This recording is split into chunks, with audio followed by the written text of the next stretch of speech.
So where do you start? So once you've mapped out your profit model and you've mapped out your little chart here, what do you need to do? The first thing is you identify tasks that can be eliminated. This is key. If you're getting started, you need to, this comes from Peter Drucker, Effective Executive. First thing that you should do is map out what you do over a 1 week or 2 week period. Get yourself a little timer or something like that. There's software that you can get. I can't think of anything off the top of my head, the name of it, but I did use it for a few weeks to find out where my time was going. And it'll check in with you throughout the day, and you say, I'm answering email, I'm doing customer support. And it's just a way to log what it is that you work on, so you know where your time is going. Then when you look back at that log, then you can go, what tasks can be eliminated straight away? You'll be surprised. You'll go, man, I'm spending 3 hours a day on my email. And then you'll go, what can I do to reduce that? Or I keep on spending time doing this task, but it's not a money task. It's not making me any money. So you need to start off by eliminating tasks or identifying tasks that you can eliminate straight away. Did you want to? Rescue time. There you go. That's the name of it, rescue time. Then, after that, the next thing that you want to do is what tasks could be done by someone else just as well, if not better. So try and identify tasks in, your you all over this.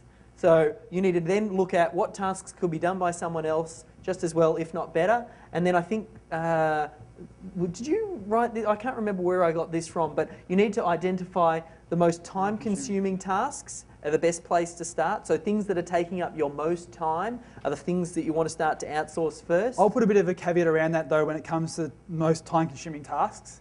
If for some weird reason you're starting off where your most time-consuming tasks are on the business tasks, yeah, fair call. It's a good problem to have. So there's a little bit of an asterisk there just around that if you're already at that place, that's great, but I'm sure you've got other issues in your business that you need to fix in terms of the in tasks. If it's your core competency, so if you are a copywriter and that is where you're spending most of your time, then that's okay. You don't want to outsource that particular thing. The other after that, so most time-consuming, then most stressful tasks. So anything that really stresses you, and then the last one is outsourcing the most important tasks. So you need to start working on identifying what are the most important tasks, and deep down you know what the most important tasks are. You hopping over to Fiverr and spending 5 hours looking for someone to sing why the SEO method is really good is probably not the best use of your time. It's fun, but you need to know where you should be focusing and spending your time. And then, after that, planning your growth. This is once you start to get the systems together and you really start to outsource, you need to keep this in the back of your mind. Are you building a business or a process-dependent business? So, I don't know if I said that right. Are you building a person or process-dependent business? So are you building a business that's dependent on a person, or are you building a business that's dependent on a process? Obviously, you want to build a business that's dependent on process, because then if that person drops off the perch or isn't there to fill that role and you've built the business around them, then that's very frustrating.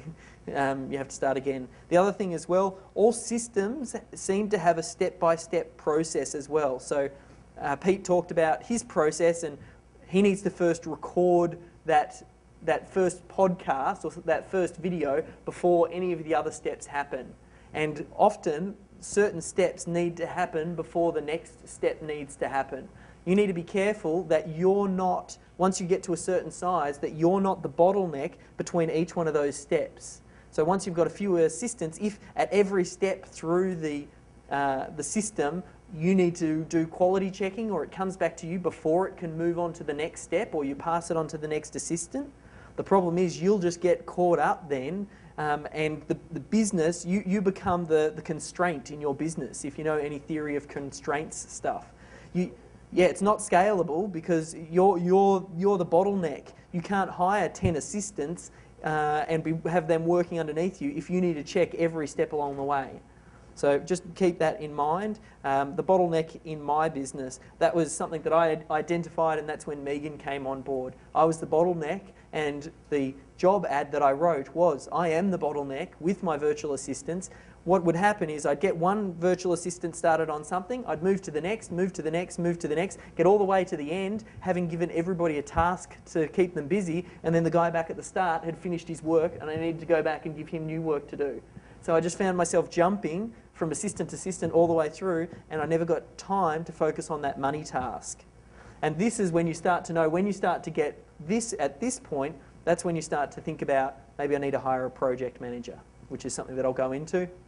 And get it out of your head, which we talked about earlier, the idea of systems. Sure, it might take you 10 minutes to do, but if it takes you 30 minutes to teach someone, you need to figure it out. If it's a recurring task, then maybe it's worth, over the long term, outsourcing that particular thing.